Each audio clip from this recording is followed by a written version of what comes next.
नमस्कार दोस्तों, एक बार पुनः आप लोगों का डेल्टा एकेडमी में स्वागत है। जैसे कि हम लोग फिज़िकल ज्योग्राफी में अभी जियोमॉर्फोलॉजी पढ़ रहे हैं, अर्थात भू आकृति विज्ञान। और भू आकृति विज्ञान के अंतर्गत हम लोग जो चर्चा कर रहे हैं वो बात कर रहे हैं रॉक्स पर। और रॉक्स अर्थात चट्टानें अर्थात सैल क्या है, इस पर हम पिछली कक्षाओं में चर्चा कर चुके हैं। और पिछली चर्चाओं में आपने दो वर्ड्स बहुत डिटेल में सुने होंगे, जिसमें एक ग्रेनाइट शब्द आया था और दूसरा बेसाल्ट। आज की जो क्लास है वो ग्रेनाइट और बेसाल्ट से संबंधित है। साथ ही साथ जो हमारी आग्नेय चट्टानें होती हैं, तो आग्नेय चट्टानों का जो लैंड फॉर्म्स होता है, जो भू आकृतियाँ उभर कर आती हैं उनके कारण, उस पर भी एक संक्षिप्त टिप्पणी पर हम चर्चा करेंगे। तो आज की जो टॉपिक्स हैं वो ग्रेनाइट, बेसाल्ट और साथ ही साथ आग्नेय चट्टानों से निर्मित भू आकृतियों पर हम चर्चा करेंगे। तो आइए चलते हैं दोस्तों, आज की जो चर्चा है, सबसे पहले हम ग्रेनाइट की बात करेंगे। ग्रेनाइट सैल जो है वो क्या है। पिछली क्लास की कक्षाओं में हम लोगों ने जो बात की थी पिछली कक्षाओं में, उसमें थी कि लावा जब बाहर आता है और वो दो रूपों में दिखाई देता है। एक पृथ्वी के आंतरिक भाग में विभिन्न परतों के बीच में उसका प्रवाह होता है, और साथ ही साथ वह पृथ्वी के जो पृष्ठ है, ऊपरी भाग है, उस पर भी प्रवाहित होता है। तो ऊपर जो लावा प्रवाहित होता है वो धीरे धीरे की बजाय जल्दी ठंडा हो जाता है, जबकि पृथ्वी की परतों के बीच में जो फंसा हुआ लावा है या मैग्मा है वो बहुत धीरे धीरे ठंडा होता है, और इस प्रकार से उसका रूप बदल जाता है। अगर लावा धीरे धीरे ठंडा होता है तो उसमें क्रिस्टल जो फॉर्म है, जो कण हैं, उसके पार्टिकल हैं, वो मोटे होते हैं, जबकि तेज़ी से ठंडा होने पर लावा के जो पार्टिकल्स होते हैं वो या तो होते नहीं हैं या फिर बहुत महीन होते हैं, बहुत बारीक होते हैं। स्मॉल पार्टिकल या टाइनी पार्टिकल के फॉर्म में वो दिखाई देता है। तो इस प्रकार से दो रूपों में चट्टानों का निर्माण होता है। जो पृथ्वी के आंतरिक भाग में जो अंतर्जात आग्नेय सैलें हैं, वो जिन्हें हम प्लूटोनिक सेल के रूप में भी जानते हैं, उन्हें ग्रेनाइट के रूप में जाना जाता है। दोस्तों, ये बड़े बड़े कणों वाली आग्नेय चट्टानें होती हैं, और इसमें मैग्मा जो है वो धीरे धीरे ठंडा होता है, और इस प्रकार से उसमें मोटे कण बन जाते हैं। तो जो ग्रेनाइट है हमारा, आज उसी पर चर्चा है। और आप ये एक फिगर देख रहे होंगे, आप अच्छे से देख रहे हैं, शायद कुछ लोग देख भी रहे होंगे कि उनके घर का जो फ्लोर है वो इसी पत्थर से बना हुआ है, और आप सही पहचान रहे हैं। यह जो है क्रिस्टलाइन फॉर्म, आप इसमें अलग अलग क्रिस्टल देख रहे होंगे। अगर हम बात करते हैं तो ये कुछ क्रिस्टल्स हैं, और कुछ इस टाइप से क्रिस्टल अलग अलग कलर के दिखाई दे रहे हैं। तो ये जो है धीरे धीरे ठंडा होने के कारण बने हैं, और इसमें विभिन्न तत्वों का होना या विभिन्न खनिजों का होना जो है इसके कलर को विविध रूप दे रहा है। तो उस पर हम चर्चा कर रहे हैं। चलिए आगे देखते हैं। तो ग्रेनाइट जो है वो कैसी है, एक अंतर्जात यानी कि इंट्रूसिव इग्नियस रॉक है, जिसे हम प्लूटोनिक सेल के रूप में जानते हैं। प्लूटोनिक का संबंध प्लूटो से लिया जाता है, और जिसका शाब्दिक जो अर्थ होता है वो पाताल का देवता होता है। और पाताल का संबंध होता है कि पृथ्वी के नीचे कोई दूसरी दुनिया है, ऐसा पुराने समय के लोग समझते थे।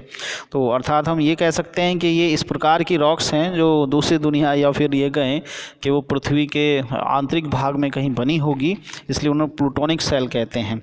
अब ग्रेनाइट शब्द का जो मतलब है वो दो रूपों में रखा जाता है। पहला रूप है, ये एक परिवार को बताता है ग्रेनाइट, और दूसरा रूप जो है बड़े बड़े कणों वाली आग्नेय चट्टान को बताता है। तो बड़े बड़े कणों का मतलब भी यहाँ पर एक ग्रुप से लिया गया है। तो यहाँ पर ग्रेनाइट को हम दो रूपों में देखते हैं। आगे देखते हैं।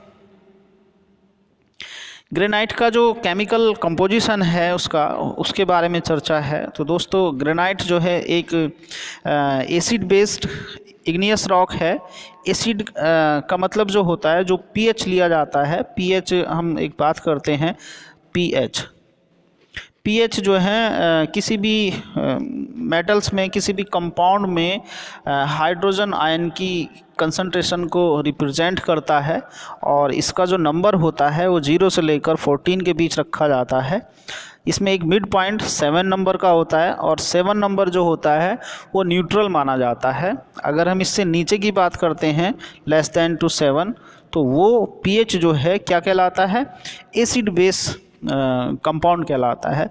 और जिनका पीएच 7 से ज़्यादा होता है उसमें OH यानी कि हाइड्रोक्साइड माइनस के जो आयन होते हैं उसकी अधिकता होती है और वो बेस के फॉर्म में जाने जाते हैं। तो जो हमारा ग्रेनाइट है उसका जो पीएच है वो 7 से कम है, अर्थात यह अम्लीय प्रकृति का होता है ग्रेनाइट। और इसमें सिलिका, हम पिछली कक्षाओं में बात कर चुके हैं कि जो सिलिका है वो रेत का पार्ट है जिसे हम सिलिकॉन के रूप में जानते हैं। और सिलिका डाइऑक्साइड, जैसे हम बात कर रहे थे रेत के पार्टिकल को सिलिका डाइऑक्साइड के रूप में, ग्रेनाइट में भी जो है सिलिका पाई जाती है और उसमें लगभग 65% से ज़्यादा या फिर 85% तक जो है वो सिलिका हो सकती है, अर्थात उसमें रेत का हिस्सा 85% तक हो सकता है। तो इस प्रकार से इसका केमिकल कंपोजिशन है। अगर हम इसमें मुख्य खनिजों की बात करते हैं तो इसमें कौन कौन से मुख्य खनिज पाए जाते हैं इस पर चर्चा है। तो ग्रेनाइट में पाए जाने वाले जो मुख्य खनिज हैं उसमें सबसे अधिक मात्रा में फेल्सपार है जो 52.3% है और 6 इस प्रकार से इसके अंतर्गत पाए जाते हैं। हम कभी अलग से चर्चा करेंगे कि फेल्सपार क्या होता है, क्वार्टज क्या होता है, अभ्रक क्या होता है, हॉर्नब्लेंड क्या होता है, लोहा खनिज क्या होते हैं। तो ये सब अलग से हम चर्चा कर सकते हैं या आप खुद से भी तैयार कर सकते हैं। अभी केवल याद रखें कि ग्रेनाइट में सबसे अधिक मात्रा में 52.3% जो है फेल्सपार पाया जाता है, साथ ही साथ 31.3% जो है क्वार्टज पाया जाता है।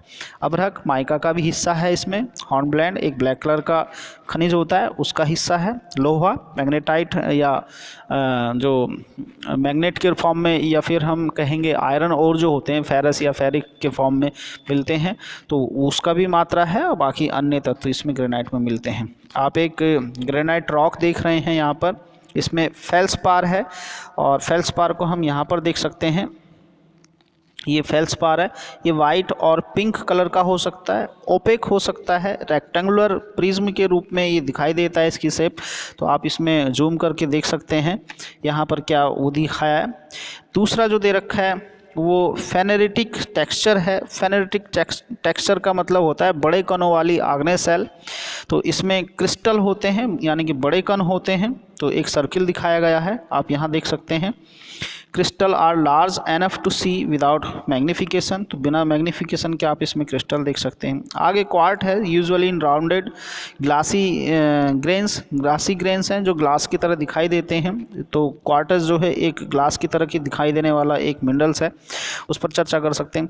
ब्लैक ग्रेन्स हैं, अर्थात इसके अंदर जो है हॉर्नब्लेंड पाया जाता है। ब्लैक ग्रेन मतलब दाने हैं। और माइका है, माइका, इसमें माइका को देख सकते हैं। तो इस प्रकार के तत्व जो हैं इसमें मिलते हैं और जब घिस लेते हैं इसे तो ये एक इमारत के रूप में हमारे काम आने वाला तत्व है। आगे देखते हैं दोस्तों बेसाल्ट रॉक, इग्नियस रॉक। तो बेसाल्ट इग्नियस जो रॉक है वो पृथ्वी के धरातल पर, अर्थात जो ग्रेनाइट है उसके अपोजिट वो पृथ्वी के धरातल पर जब लावा या मैग्मा ठंडा होता है तो उस समय पर इसका निर्माण होता है और ये बहुत तेज़ी से ठंडा होता है, इसलिए इसमें जो पार्टिकल हैं, जो कण हैं वो नहीं बन पाते हैं और बनते भी हैं तो बहुत छोटे होते हैं। तो आप विभिन्न जो बेसाल्ट रॉक्स हैं उसके पार्ट देख सकते हैं, ये विभिन्न कलर की बनती है और लगभग सबका कलर एक लगभग यूनिक सा ही है। और आप देख सकते हैं अलग अलग कलर इसमें दिखाई दे रहे होंगे। ये बेसाल्ट के उदाहरण हैं, आप इसको कई जगह पर यूज़ भी करते हैं। जैसे इस प्रकार के जो पत्थर हैं वो हम अपनी किचन या जो डैब टाइल्स होती हैं उसमें हम लोग इसका प्रयोग करते हैं। तो आप लोग इसे देख सकते हैं। आगे चलते हैं। बेसाल्ट में जो पाए जाने वाले मुख्य तत्व हैं वो फेल्सपार वहाँ पर 52 के आसपास पाया जाता है ग्रेनाइट में, यहाँ पर 42 यानी कि 10% लगभग कम है। अजाइट एक तत्व होता है जो 36.9% के आसपास इसमें पाया जाता है। और एजाइट जो होता है एक तरीके का हॉर्नब्लेंड के साथ मिला हुआ एक प्रकार का खनिज है। हॉर्नब्लेंड जो है ब्लैक कलर का पाया जाता है। इसी रूप में ऑल्विन है 7.6% और लौह खनिज है। तो बेसाल्ट जो है वो ऊपर पाया जाने वाला एक जो इग्नियस रॉक है उसका एक पार्ट है। आगे देखते हैं। जो इग्नियस रॉक हैं, हमारी आग्नेय चट्टानें हैं, उनसे संबंधित कुछ बातें हैं। यहाँ पर एक वर्ड लिखा गया है एक्सफोलिएशन, जिसका अर्थ होता है वायु द्वारा चट्टानों की परतों का ऊपरी जो परत होती है उसका उधड़ना या हटना। ये ऐसे मान सकते हैं जैसे कोई फ्रूट्स होता है और उसके छिलकों को हम हटा देते हैं। आप लोग इस साइड में देख रहे होंगे कि ये जो है एक चट्टान है और जो एक्सफ्लोएशन डोम के रूप में उभर कर आया है, एक्सफोलिएशन डोम या गुंबद। इसके बहुत दुनिया भर में उदाहरण मिलते हैं। जैसे हम यूएसए की बात करते हैं तो यूएसए में एक वैली है जिसे हम योसेमाइट, आप इसे योसेमाइट इसके रूप में जान सकते हैं। तो ये एक अमेरिका की वैली है, यहाँ पर बड़े बड़े गुंबद मिलते हैं। इसी तरीके से ब्राज़ील में सुगरलॉफ एक जगह है, या जॉर्जिया जो यूएसए का एक स्टेट है, उसमें भी ये स्टोन पर्वत के रूप में दिखाई देते हैं। ये एक्सफोलिएशन है, तो आप इसे देख सकते हैं। आगे एक और एक्सफोलिएशन का रूप दिखाई दे रहा है। आप देखेंगे ये एक्सफ्लोएशन होने के बाद जो व्यवस्थाएं वो दिख रही हैं, जगह जगह पर ये मेज सी बनी हुई दिखाई दे रही हैं, या बूटी जिसे हम कहते हैं। इसे हम आगे चर्चा करते हैं ये क्या है। तो एक्सफ्लोएशन एक प्रकार की प्रक्रिया है जिसमें वायु द्वारा चट्टानों की परतों का ऊपरी परत जो है उसको हटा दिया जाता है, उसका अपर्दन कर दिया जाता है। अब ये एक पार्ट है जो एक्सफ्लोएशन के बाद दिखाई दे रहा है। ये एक मेसा है। मेसा जो है एक स्पेनिश वर्ड है जिसका संबंध होता है टेबल से, अर्थात ये एक मेज की तरह दिखाई देती है। और आप यहाँ पर देख रहे होंगे कि ये वाला जो हिस्सा है ये पूरा का पूरा हट गया है और जो हार्ड रॉक्स थी वो बचा हुआ है। ये तभी हो पाता है जब रॉक्स जो हैं, जो ग्रेनाइट्स हैं या फिर जो हमारे मैग्मा होता है वो ऐसी लेयर के अंदर आ जाता है, जो अलग अलग लेयर्स होती हैं। लेयर्स इस मैग्मा से कमज़ोर होती हैं तो वो हट जाती हैं, उसका एक्सफोलिएशन हो जाता है और बचा हुआ जो मैग्मा होता है, जो हमारी इग्नियस रॉक होती हैं, वो बच जाती हैं और वो इस फॉर्म में दिखाई देती हैं। तो ये लंबा जो बड़ा क्षेत्र होता है उसे हम मेज़ा कहते हैं। इसका छोटा रूप जो होता है वो बूटी कहलाता है। जैसे हम पिछले फिगर्स में देख रहे थे, ये बूटी है। इस टाइप के जो ये फिगर्स हैं, ये वाले ये छोटे छोटे जो हैं ये बूटी हैं। तो दोस्तों आप आगे देखते हैं, मेज़ा और बूटी ये दोनों एक ही लैंड फॉर्म्स हैं, लेकिन बूटी जो है कुछ इस प्रकार से दिखाई देती है, आप लोग देख रहे होंगे। तो मेज़ा इससे बड़ा होता है और बूटी इससे छोटा होता है। आप इसमें देख रहे होंगे विभिन्न परतों का रूप है। ये अलग अलग समय पर लावा इसमें प्रवाहित हुआ होगा और बाद में ये जो इसकी कमज़ोर परतें होंगी वो यहाँ से हट गई हैं, अपरदित हो गई हैं और ये अब इस फॉर्म में बचा हुआ है। तो ये बूटी बनी हुई है। आगे चलते हैं। एक हॉगबैक है। हॉगबैक एक क्रम है।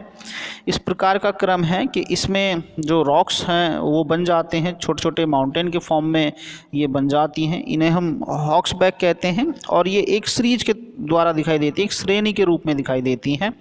जैसे कि राजस्थान में अरावली की पर्वत है, उसमें हॉगबैक जो हैं बहुत बन जाते हैं। और आप लोग मथुरा जाते हैं, वहाँ जैसे गोवर्धन पर्वत है, उसमें भी इस प्रकार के वो देखने को मिलते हैं, हॉक्सबैक है। इसका संबंध जो है ये है, जब अपर्दन बहुत अधिक हो जाता है, इनका अपक्षय अधिक हो जाता है, तो यहाँ से जो है जो इनके जो अवसाद हैं आसपास के वो हट जाते हैं और जो कठोर चट्टानें हैं वो उभर कर आ जाती हैं। तो इस प्रकार से इस तरीके की जो आकृतियां हैं वो देखने को मिलती हैं। तो हॉगबैक्स इसी टाइप से क्वेस्टा होता है। जो हॉगबैक है ये एकदम स्टिफ होता है, थोड़ा इसे ढालदार होता है, लेकिन क्वेस्टा जो होता है वो कम ढालदार होता है। तो आप यहाँ फिगर में देख रहे होंगे, क्वेस्टा जो है कम ढालदार है और हॉगबैक जो है ये ढालदार अधिक है। इसमें बस यही अंतर है, बाकी इसमें भी एक प्रकार की सीरीज होती है। और यहाँ पर देख रहे होंगे ये बूटी है, ये मेसा थोड़ी बड़ी है और ये इसी टाइप से प्लेटू हैं। भारत में इस प्रकार का जो क्षेत्र है वो रांची के पठार में पाया जाता है और इस प्रकार जहाँ ये आकृतियाँ मिलती हैं उसे हम पाट क्षेत्र के रूप में जानते हैं। पाट, PAT, पाट प्रदेश। और इस प्रकार के जो पाट हैं वो काफ़ी सारे नाम वहाँ पर फेमस है, जैसे जमीरा पाठ, बागड़ू पाठ, नेतरहाट पाठ, या फिर और भी इस टाइप के पाठ हैं, आप उन्हें देख सकते हैं। तो दोस्तों ये लैंडफॉर्म्स हैं जो इसके द्वारा बने हैं, इग्नियस रॉक के द्वारा। मुझे पूर्ण आशा है कि आप लोगों को ये समझ में आया होगा, और इसी प्रकार की रोचक जानकारी के लिए हम पुनः एक नई क्लास के साथ आपके साथ उपस्थित होंगे। आप अपनी तैयारी को कंटिन्यूस रखें, और एक नई क्लास तक के लिए बाय बाय, टेक केयर।